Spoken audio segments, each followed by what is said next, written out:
এটা একটা সহজ ফ্লিপবুক, একটা দুপাতার অ্যানিমেশন। এর জন্য লাগবে একটা কাগজের লম্বা স্ট্রিপ, একটা পেন আর পেন্সিল। কাগজটাকে সমান দু ভাঁজ করো।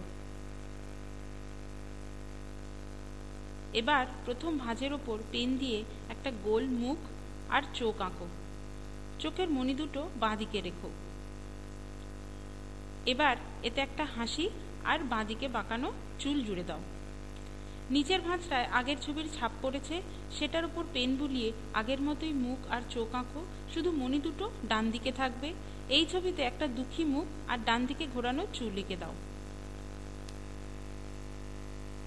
এবার উপরের কাগজটাকে একটা পেন বা পেন্সিলে জড়িয়ে আস্তে আস্তে এক পাশে নিয়ে এসো। কাগজটা রোল হয়ে যাবে। এবার পেন দিয়ে এই রোলটাকে খুললে বন্ধ করলেই দেখবে কার্টুনটার চোখের মণি নাচছে, হাসি মুখ দুঃখী হয়ে যাচ্ছে, চুল অন্যদিকে বেঁকে যাচ্ছে। এটা খুবই সহজ অথচ ভারী মজার একটা অ্যানিমেশন।